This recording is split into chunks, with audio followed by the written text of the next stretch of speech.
The town of Dusty Ridge had a way of swallowing sound.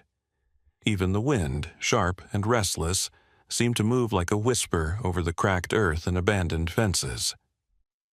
It was a place people passed through, not a place they stayed, and if you asked anyone why, they'd shrug and mutter something about the dust getting into your bones. Maddie Cooper didn't mind the dust.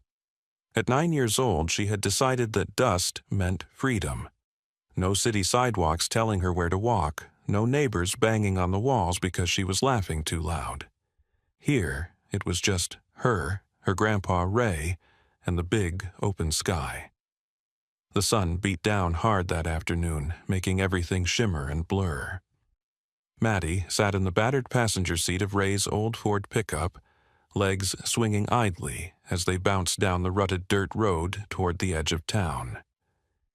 Grandpa Ray didn't say much, his eyes hidden behind scratched sunglasses, one hand loose on the steering wheel, the other tapping out a rhythm on his thigh. "Won't take long," he said finally, voice rough as gravel.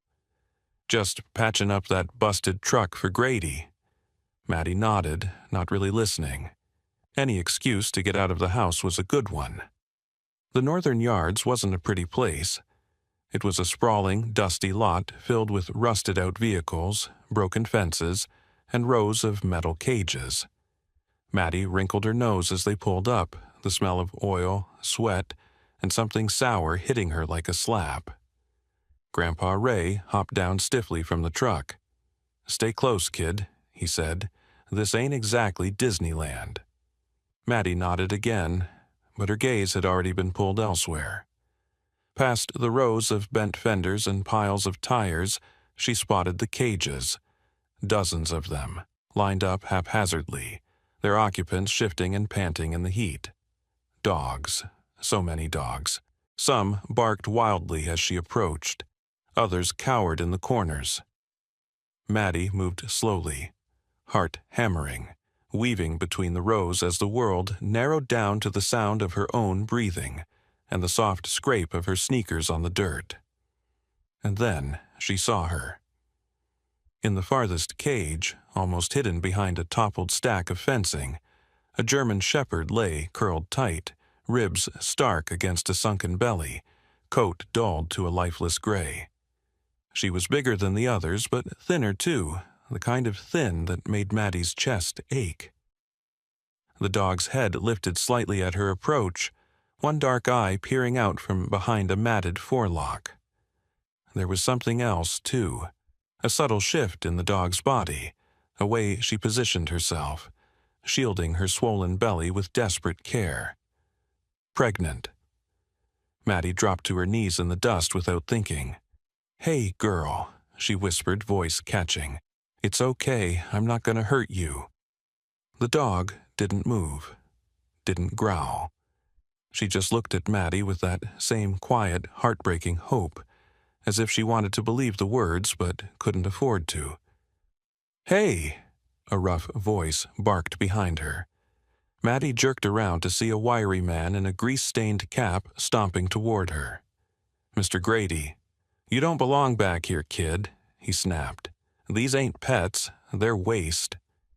Maddie's stomach twisted. Waste. "My grandpa's fixing your truck," she said, pushing herself to her feet but standing her ground. "What's wrong with her?" She pointed to the shepherd. Grady snorted. "That one? Useless. Knocked up, half wild, probably won't survive the birth. Ain't worth the bullets it'd take to put her down." Maddie's hands curled into fists. She looked back at the dog, at the thin tremble of her flanks, the way her ears drooped, but her eyes stayed locked on Maddie's.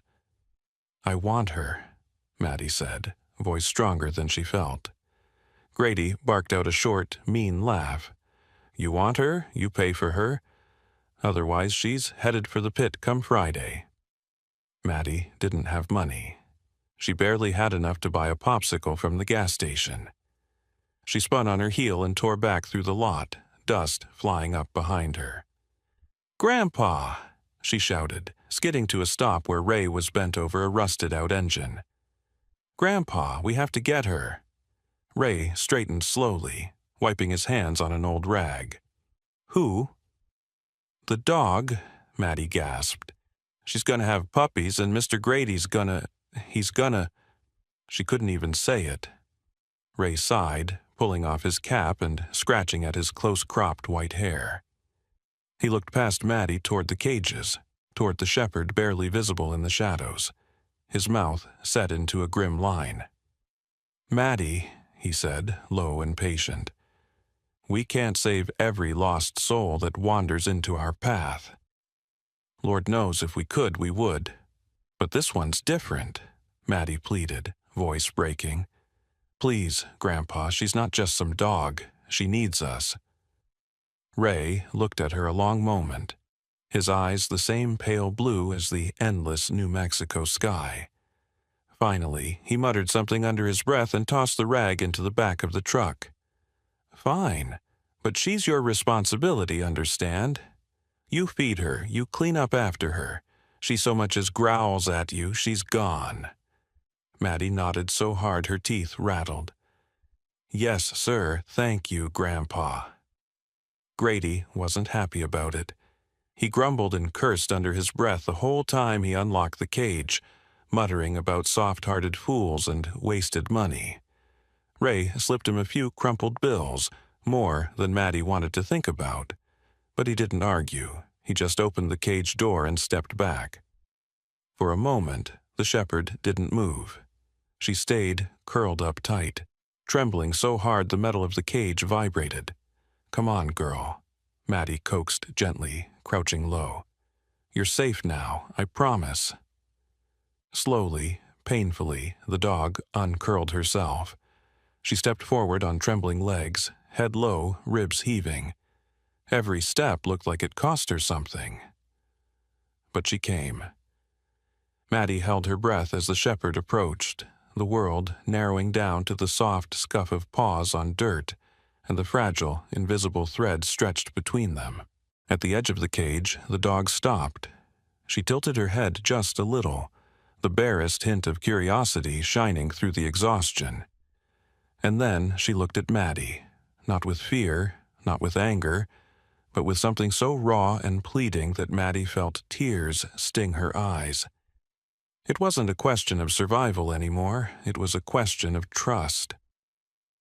Maddie reached out her hand, palm up, open and still. The shepherd took one shaky step closer, pressed her nose against Maddie's fingers for the briefest feather-light moment, and then leaned her weight forward with a soft, desperate sigh. Maddie's heart swelled so hard it hurt. She glanced up at Grandpa Ray, who stood watching with an unreadable expression. He gave a slow nod. "Let's get her home, kid," he said. And as they walked back to the truck, the battered German shepherd limping at Maddie's side, Maddie whispered so low only the desert could hear, "I'm gonna take care of you, I swear it." Shadow didn't answer, but Maddie didn't need her to. The promise had already been made. And this time, Maddie vowed, it would not be broken. The old garage smelled like dust and motor oil, and the faint sweetness of hay Ray had tossed down in one corner. It wasn't much, just a sagging metal shed with a roof that leaked when the rain came. And Lord, when rain did fall in Dusty Ridge, it came in sideways, but it was home. At least, it was the closest thing Maddie Cooper and her grandpa had these days. Shadow hesitated at the threshold of the open garage door. Her paws, rooted to the cracked concrete like the earth itself, was holding her back. Her ears were low, her body taut with uncertainty. Maddie knelt a few feet away, careful not to crowd her, a bowl of water cradled in her hands. "It's okay, girl," she said softly, setting the bowl down and scooting back until her back touched the dented fender of an old Chevy. No cages, no chains, just space. The shepherd didn't move. She just stood there, the desert wind lifting the rough edges of her battered coat, her dark eyes flicking between Maddie and the darkness inside the garage. She could smell the hay, the old grease, the lingering warmth from the day's sun clinging to the concrete floor. But still, she lingered outside, under the open sky. Ray came out of the house carrying a folded army blanket under one arm. He took one look at the scene. Shadow, frozen in the doorway, Maddie sitting cross-legged and patient, and shook his head. "That dog's got more pride than a 4-star general," he muttered. He set the blanket down near the hay pile, not looking directly at Shadow, and left without another word. Maddie stayed. The sun dipped below the ragged hills, and the stars began to bloom overhead, sharp and clear against the endless velvet sky.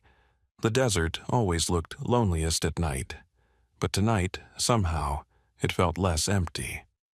Shadow finally moved, so slow it was almost imperceptible. She padded forward 2 careful steps, lowered her head to sniff the water, then, after a long, trembling pause, took a drink. Maddie smiled into her knees, hugging them to her chest. She didn't say a word. She just watched the miracle unfold 1 heartbeat at a time. When Maddie finally went inside to sleep, Shadow was still lying just outside the garage door, curled tight against the night chill, belly rising and falling in shallow, guarded breaths. Maddie left the door ajar and slipped into her cot, pulling the thin blanket up to her chin, listening to the desert wind sing lullabies through the broken windows. She dreamed of soft fur and dark eyes, and a heartbeat that refused to give up. The next evening, after school, Maddie found Shadow in the same spot, nose resting on her paws, watching the stars as if they held answers. Maddie moved slow, sitting cross-legged a good 10 feet away, scattering a handful of kibble between them like a breadcrumb trail of trust. "You don't have to come inside," she said softly, voice barely above the whisper of the wind. "You can stay under the stars if you want." Shadow didn't budge, but she didn't bolt either, and that, Maddie decided, was enough for today. The nights grew colder. Grandpa Ray found an old tarp and rigged it across the front of the garage to break the worst of the wind.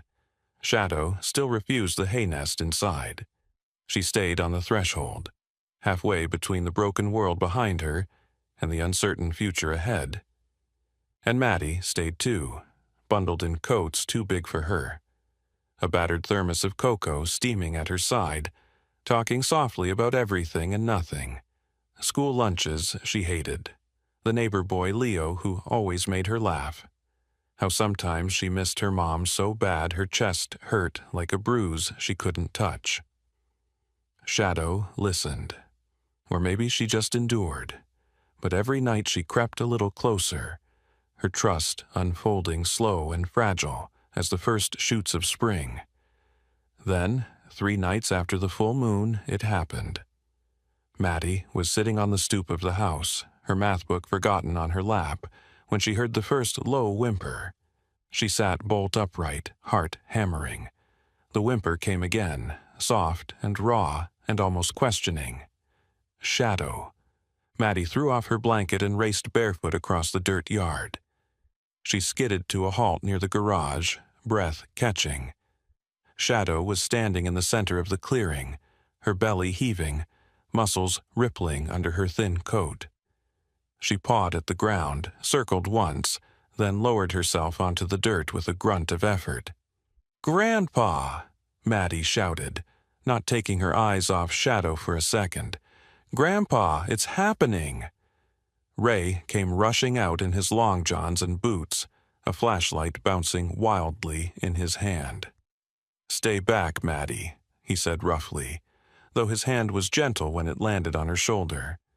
"She needs space. We just watch." Maddie clutched his arm and nodded, wide-eyed.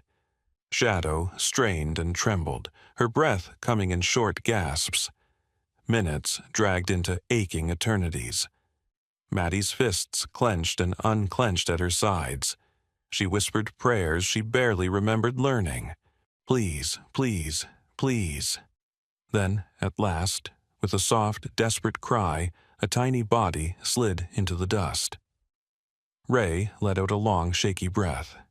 "That's it, girl. You did it." Shadow wasted no time.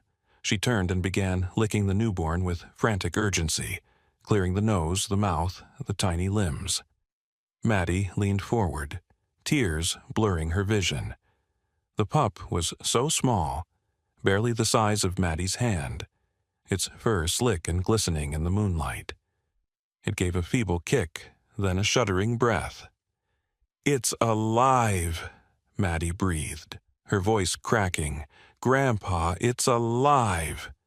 The tiny creature, miracle wrapped in skin and bone, wriggled and twisted until it found its mother's side and latched on with surprising strength. Shadow watched Maddie over the pup's tiny body, her dark eyes unreadable.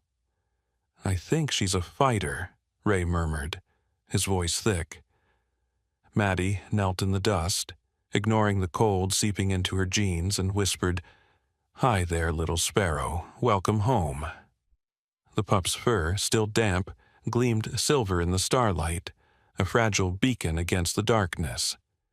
Maddie sat there for what felt like hours, watching Sparrow nurse, watching Shadow's body relax by inches, the fierce tension giving way to a deep, bone-weary peace. Above them, the stars spun their ancient songs across the endless desert sky, and Maddie, clutching her knees to her chest, whispered into the night, "Both of you, you're not just survivors." She smiled, wide and aching. "You're my miracles." Morning crept slow and heavy over Dusty Ridge, casting long shadows across the yard as Maddie hurried outside, clutching a cracked bowl of oatmeal in her hands. She skipped breakfast most days, but today wasn't most days. Today, there was a new life waiting to be greeted. Shadow lay curled around Sparrow just beyond the garage, her body a living shield against the cold. The puppy, tiny and impossibly perfect, twitched and nuzzled against her mother's side, her silver coat catching the first gold of the sun. Maddie knelt a few feet away, careful not to spook them, and set the bowl down. She had sprinkled it with crumbled-up dog biscuits stolen from the emergency stash Grandpa Ray kept under the sink. "Morning, girls," she said softly. "Hope you're hungry." Shadow lifted her head at Maddie's voice, her ears flicking forward. There was still that wariness in her eyes, a look Maddie had come to know. A lifetime of betrayal couldn't be erased in a few nights under the stars. But there was something new, too. A flicker of trust that hadn't been there before. Sparrow let out a tiny, high-pitched yawn and kicked her back leg in her sleep.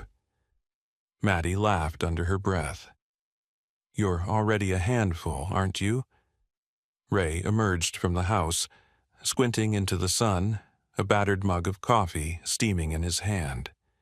He watched the scene without speaking, his face unreadable.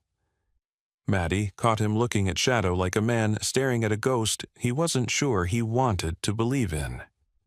Later that afternoon, when the sun hung hot and mean in the sky, Maddie decided to explore the yard a little with Sparrow. She sat cross-legged near the old Chevy, coaxing the pup closer with bits of kibble. Sparrow stumbled toward her on wobbly legs, tripping over her oversized paws and landing in a heap against Maddie's boot. Maddie giggled and reached down to scratch behind her tiny ears. It was then she noticed it. Something glinting in the sun, half hidden under the matted fur of a Shadow's neck. Curious, Maddie shifted closer. "Hey, girl, you got something there?" Shadow flinched when Maddie's fingers brushed the rough patch, but she didn't pull away. Slowly, gently, Maddie worked her fingers through the dirty fur and pulled free a thin, rusted metal tag attached to a frayed scrap of leather. She wiped it on her jeans and squinted at the faded words. "Property of Valor Biotech, Batch D7. Maddie frowned. It sounded wrong, cold. Like Shadow wasn't a being at all, just a thing, a number. She felt a chill work down her spine despite the heat. Later that evening, when Grandpa was sitting on the porch sharpening a hunting knife, Maddie hesitated, then approached him with the tag dangling from her fingers. "Grandpa," she said cautiously, "look what I found." Ray barely glanced up, but when he did, and his eyes locked onto the words, something in his whole body stiffened. He set the knife down carefully, wiped his palms on his jeans, and held out his hand. Maddie dropped the tag into his palm. For a long moment he just stared at it. His jaw clenched. His knuckles went white. "Where'd you find this?" he asked, voice rougher than she'd ever heard. "On Shadow," Maddie whispered. "What is it?" Ray didn't answer. Instead, he stood up abruptly and crossed to the old barrel they used for burning trash. He struck a match, dropped it inside, and watched as the dry kindling caught fire. Without a word, he tossed the tag into the flames. Maddie stared in shock. "Grandpa, why—" "You listen to me, Madeline Ann Cooper," he said, his voice hard but trembling. "You don't talk about that tag. You don't show it to anyone. You hear me?" She nodded, wide-eyed. Ray wasn't just angry. He was scared. She could see it plain as day, etched into every line on his weathered face. Inside the house that night, after Maddie was supposed to be asleep, she crept down the hall and listened as Ray made a hushed, urgent phone call. His voice was low, but she caught fragments. "They're sniffing around again. She's just a pup. Leave her be." "No, I'm not handing her over." Maddie pressed her forehead to the cracked wall, heart pounding. The next morning, Dusty Ridge felt different. A tension hung over everything, thick and heavy like the sky before a storm. It got worse when a shiny black SUV rolled slow down their gravel road and pulled into the driveway. A man stepped out, dressed too nice for a place like this. Dark sunglasses, pressed slacks, polished boots that had never seen a day of real dirt. His hair was slicked back, and when he smiled, it didn't touch his eyes. "Morning," he said smoothly, tipping an invisible hat at Ray. "Name's Cole Renshaw. I'm with Valor Biotech." Ray didn't smile. He stood in the doorway like a human barricade, arms crossed over his chest. "What do you want?" he asked flatly. Cole's smile widened a fraction. "Just here on company business. Seems one of our assets wandered off. Valuable property bred for specialized purposes. Dangerous, if mishandled." He adjusted his sunglasses, glancing pointedly toward the garage where Shadow lay, half in shadow, half in sun, her body curled protectively around Sparrow.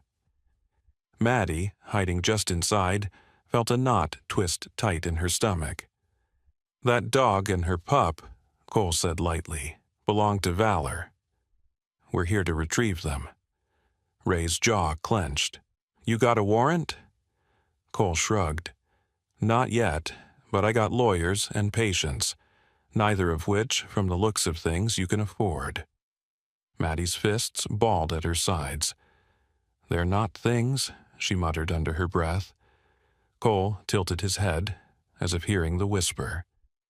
He smiled again, all teeth this time. "Think it over, Mr. Cooper. The smart move is to cooperate." He left a card on the porch railing and climbed back into his SUV, kicking up a storm of dust as he pulled away. That night, as Maddie sat on the garage floor playing with Sparrow, her best friend Leo Martinez appeared at the edge of the yard, his bike tires crunching over the gravel. "Hey," he called softly, parking the bike and jogging over. "Heard a fancy guy was poking around. Sheriff told my dad." Maddie nodded grimly. "He wants to take them." Leo squatted down beside her, frowning. "What are we going to do?" Maddie looked at Sparrow, then at Shadow, who watched them both with calm, solemn eyes. "We find out what they're hiding," Maddie said fiercely. "We find out why Shadow ran." Leo grinned. I'm in. They started that night, sneaking into the tiny, dusty library on Main Street after hours, using the emergency key Leo's mom kept for when she cleaned. The Valor name popped up fast enough. Military contracts, genetic engineering, lawsuits quietly settled out of court. One article stood out. A government project called Cerberus Division, selective breeding of German shepherds for tactical enhancement. Dogs that didn't meet parameters were disposed of. Maddie's stomach turned. Shadow hadn't run because she was wild. She had run because she had been meant to disappear. At the end of the night, Leo closed the last book with a snap. They were gonna kill her, he said flatly. Maddie tucked Sparrow closer to her chest. Not anymore. But as they crept home under the desert moon, Maddie couldn't shake the feeling that someone was watching from the dark. That night, long after she crawled into bed, Shadow lifted her head and growled low, deep in her throat. And Maddie, half asleep, heard it. The unmistakable sound of boots crunching softly across gravel. They weren't done with her. Not yet. The first sign of trouble came with the wind.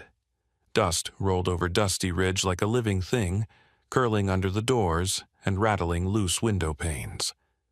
By noon, the sky had turned a sickly yellow, the sun no more than a faint, angry smudge. Maddie stood on the porch with Sparrow cradled against her chest, watching the desert breathe its fury. Behind her, Grandpa Ray loaded rounds into an old pump shotgun, the one he hadn't touched since before she was born.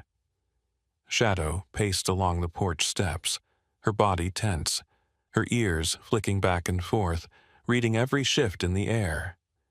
"Grandpa," Maddie said quietly, "they're coming, aren't they?"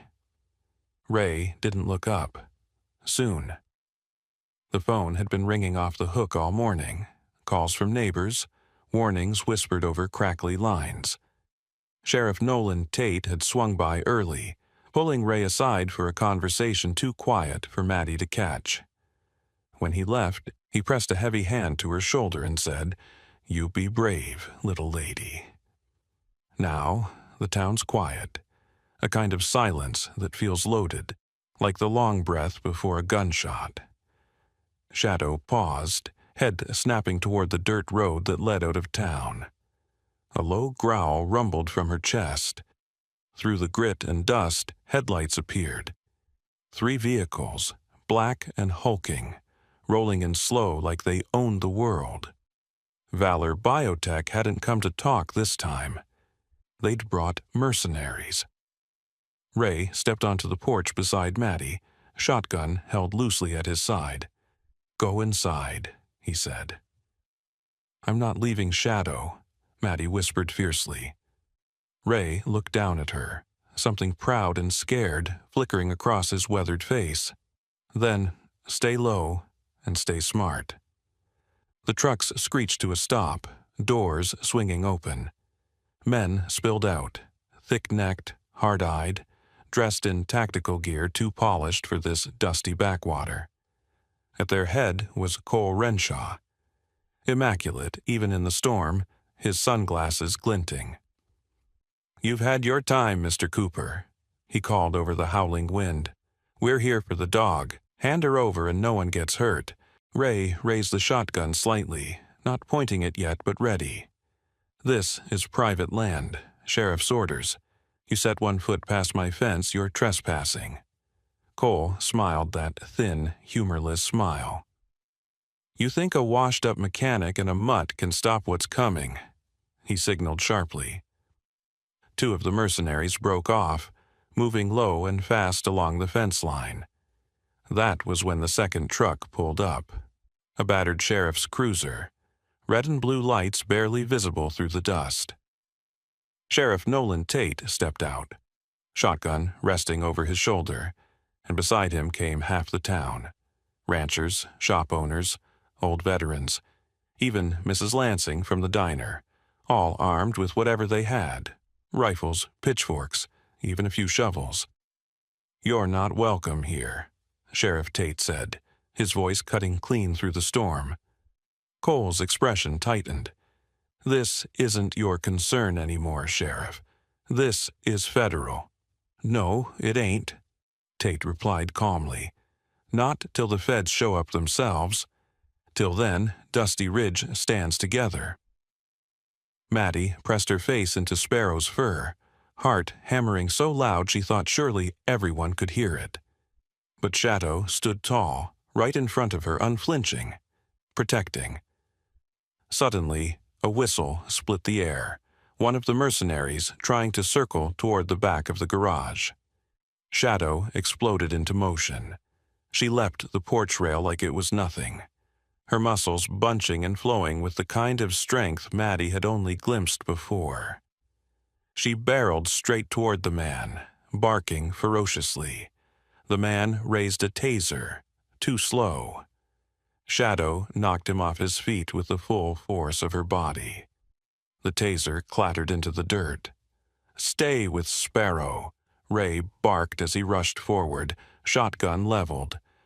Maddie huddled against the porch post, holding the squirming puppy close. The world dissolved into chaos. Men shouting, dogs barking, the wind screaming over it all. Sand stung her cheeks and eyes until tears blurred everything. Somewhere to her right, she saw Leo Martinez darting through the chaos, a group of younger kids trailing behind him. Maddie realized with a jolt that he was leading them toward the church, the strongest building in town. Sparrow whimpered and squirmed, sensing the fear, but Maddie held on tight. "You're okay," she whispered. "We're okay." Across the yard, Shadow was a blur of silver and fury. She darted and weaved, staying just out of reach, keeping the mercenaries pinned down, splitting their attention. Then, through the dust and shouting, something glinted in the dirt near Maddie's feet. A small, black USB drive. She recognized it instantly. The same kind Sheriff Tate had mentioned Valor had been desperate to retrieve during the last scuffle. Heart pounding, Maddie stuffed it into her pocket without thinking. That's when the world shifted again. The wind, already savage, howled with new ferocity. The air grew so thick with sand and grit that Maddie couldn't see more than a few feet in front of her.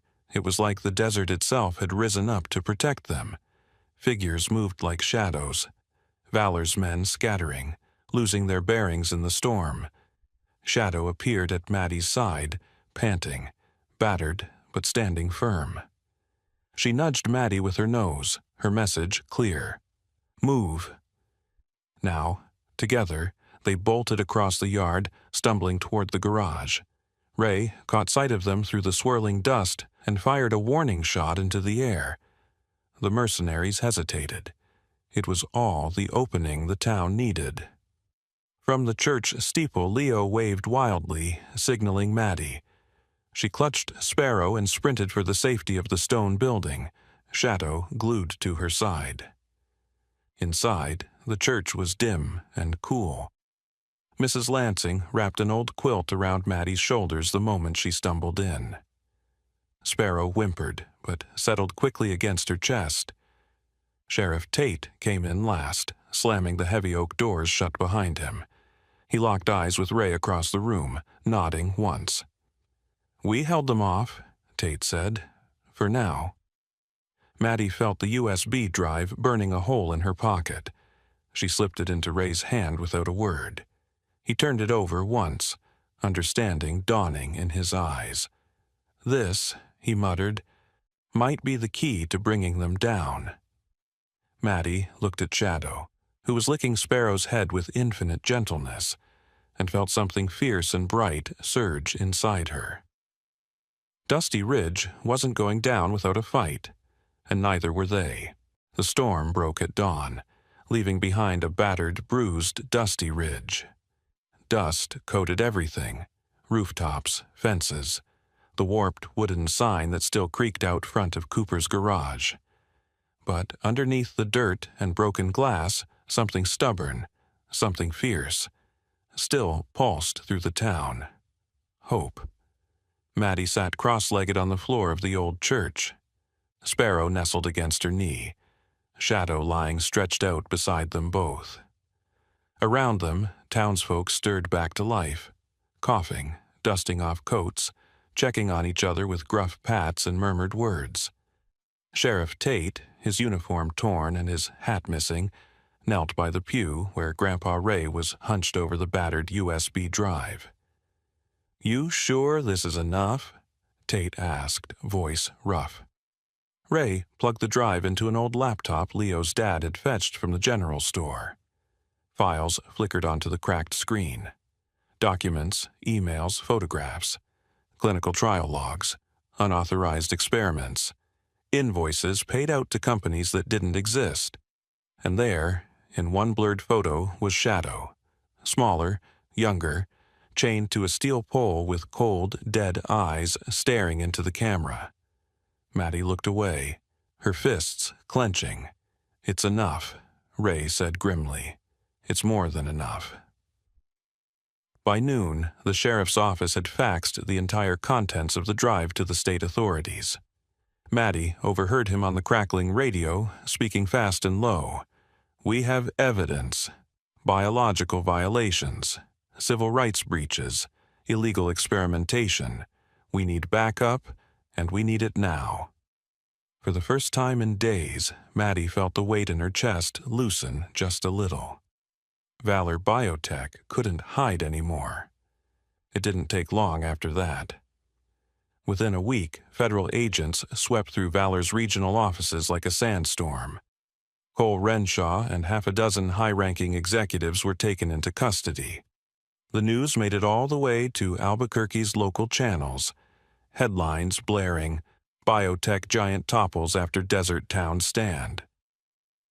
Dusty Ridge became more than a dot on the map. It became a symbol. Shadow and Sparrow stayed close through it all. Whenever Maddie wandered too far, Shadow's head would lift instantly, her dark eyes tracking her like a compass needle. Sparrow grew stronger every day, her silver-gray fur fluffing out, her little paws big and clumsy but full of joyful energy. They were safe now. Truly safe. A month later, the whole town gathered in the empty lot behind Cooper's garage. Wooden beams rose where a rickety fence once stood, new grass fighting its way through the sand. Volunteers hauled bags of cement, planted saplings, painted signs. Mrs. Lansing handed out lemonade and sandwiches. Sheriff Tate hammered nails like a man half his age, and even grumpy Mr. Hicks from the hardware store was seen smiling. Maddie stood in the middle of it all, holding the finished sign in her hands. "Ready?" Ray asked, wiping sweat from his brow. Maddie nodded, heart swelling as she watched Shadow trot past with Sparrow snapping playfully at her heels. Together, they hammered the sign into the ground. Shadow's Haven, a place for every soul to find home. Cheers erupted. Maddie laughed, wiping tears and dust from her cheeks with the back of her hand. Shadow came and leaned against her side, warm and solid. "You did it, girl," Maddie whispered into her ear. "You found forever." That evening, as the sun dipped low and set the sky ablaze in copper and gold, Maddie sat on the front steps of the garage, her arms wrapped around Sparrow's wiggly little body. Shadow lay stretched out beside them, her head resting against Maddie's knee. The desert was quiet again. Not in the lonely way it had been before, but in a peaceful, heavy kind of quiet, like the land itself was finally exhaling after holding its breath too long. Grandpa Ray brought out 2 battered mugs of cocoa, handing one to Maddie with a tired but genuine smile. He sat down heavily beside her, boots scuffing against the worn boards. "You did good, kiddo," he said gruffly. "We all did," Maddie said, glancing down at Shadow, who thumped her tail lazily in agreement. Ray nodded slowly. "You know, not every fight you pick is one you win." Maddie leaned her head against his shoulder. but some are worth fighting anyway. They sat there as twilight deepened, the stars beginning to poke through the velvet sky one by one. In the distance, lights flickered on at the new playground. Laughter floated on the cool desert air, kids racing across the sand, parents chatting over low fences. Life? Sparrow yawned hugely and tumbled into Maddie's lap, a warm, heavy bundle of trust. Maddie kissed the top of her head. "You're home now," she whispered. "All of you." Shadow shifted slightly, lifting her muzzle toward the horizon where the last sliver of sun kissed the earth goodbye. It wasn't the desperate, searching gaze Maddie had seen when they first met, back when Shadow had still been a ghost trapped behind a fence. It was contentment. It was belonging. Maddie closed her eyes, letting the cool night air brush her cheeks, feeling Sparrow's steady breathing. The strength of Shadow's presence pressed close. "Thank you," she said so softly, she wasn't sure if it was out loud or just a prayer. "Thank you for teaching me that not everybody gets to choose where they start, but everybody deserves a place to belong." Shadow's tail brushed against her foot, a silent promise. And in the fading light, in that little corner of the wide, wild desert, Maddie Cooper, Shadow, and Sparrow finally found the thing they had all been searching for. A forever. Together,